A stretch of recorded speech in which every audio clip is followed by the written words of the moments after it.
How's it going, folks? Bit of a sit-down video today, just to bring you up to speed on what's going on here. We did have an incident with some foxes and the chickens. There is a short you can see, it'll be linked or pop up here if you want to check out that, and there will be a longer form video on that one coming.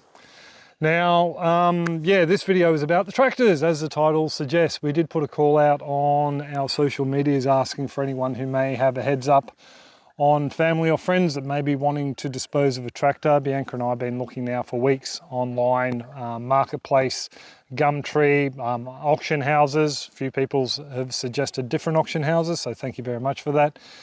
Trying to find something that is suitable for the property. We were hoping to save up and buy one, a UHI 45 horsepower one. We thought it was pretty much, well, hobby size, affordable tractor. After just seeing them on the Tim Thompson channel, he's done a number of reviews on them. Tim's been showing off more their excavators and bits and pieces like that, but the quality just appears to be there, and they seem to be looking after the people who have purchased them. There are a couple of Australian homestead channels I'll put links to down below that have purchased their tractors, just for those folks who would like to see what the UHI are all about, and they give, you know, fairly honest reviews from what I can see. So one of the reasons we have decided to approach UHI was because a lot of the older models we were looking at, the Ford 3000s, there was the Massey's 35s, also the David Brown case 990 and 885, things like that. A lot of them around here don't have buckets on them, and it has been suggested by a few people in the know, thank you Craig and others, that it is a good idea to actually get one with a bucket to begin with, because they can be hard to match up after the fact, especially these older ones. A lot of the ones we've been looking at so far have been pre-1980s. I think there was one 990 that might have been an 85 or something like that. Unfortunately, our hand has been forced by council that we need to look for something sooner. Basically, as many people pointed out, we do have giant rat-tailed grass on the property, don't we, Jack? We're trying to keep it at bay around the house area so we get no seed heads, so when we drive over the top of it, we don't spread it. Trying to do the responsible thing in that respect. The council have pointed out that we need to keep it a certain distance from our boundary from the roadway, and really should be poisoning it and keeping it under control. We're not going to just go down and broadacre poison the ground down there. So what we're looking at doing is getting a tractor that we can use to slash the rat-tail grass, and then as it reshoots, it grows faster than the other grasses, and then we can control it that way because it'll be taller.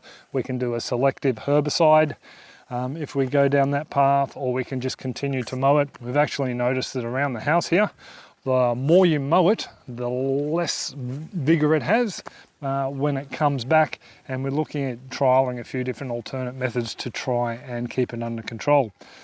So yeah, that's where we're up to with that. That's why I did place that that little bit of a call out. Basically, we're not naive. We knew it was expensive to buy a farm and then all the equipment associated with it.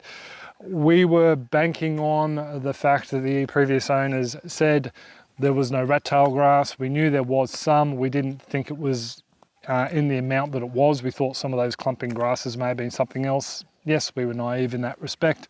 There is a load of it down in the front paddock. Also too, the wet season we've had has encouraged its growth. Not only that, has damaged the dams, and we were hoping to spend the money we had saved up to rectify the dams, at least the front ones, and buy a small tractor.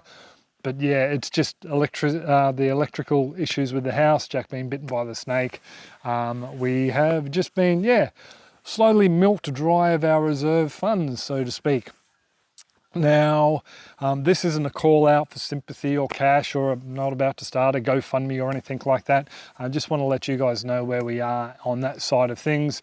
I have contacted UHI and yeah, seen if they would like to, or ask if they would like to sponsor the channel in some regard. I am going down this weekend to get some more stuff from the house, and while I was down there I was going to go and check out the UHI showroom or sales yard, whatever they have down there, and actually check out the 45 while I was down there. I'll head down there and speak to them and see if maybe we can come to some sort of arrangement, maybe put a deposit on one or try and work out what's going on there. The guinea fowl have come back. Well, they deserted us last night when the foxes attacked, but anyway. Yeah, so that's where we are with the tractor. Just a bit of an explanation about the why we did the post.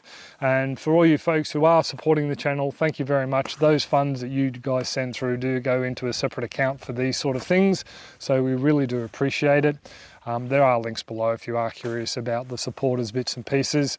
We are trying to post a lot more content just for the supporters over there, just short little videos keeping you up to speed with what's going on, and all the support we get through there is muchly appreciated. But I'm pretty much all going to leave it there. Going to do some more things for these chooks, make them a little bit more comfortable until we can sort out a more secure day yard for them, or get these foxes under control. And yeah, so they're free to roam around the yard again. But anyway, I'll stop rabbiting on. I do hope you're all well and happy, and we will catch you next video, hopefully in yeah, happier circumstances. Cheers, folks. So I just finished making the video and the guinea fowl have returned. So I wonder if seeing all those feathers spooked them this morning. Yeah, the neighbour said they've actually got a number of keats because the flock split between our place and their place. And they have a number of babies over there. They're a couple of weeks old. And yeah, I dare say the dogs over there are keeping the foxes at bay. Whereas this little boy here, yeah, he's a bit pampered and comes in at night. But anyway, there you go. If you ladies and gents could make more racket at night, we'd really appreciate it when the foxes come.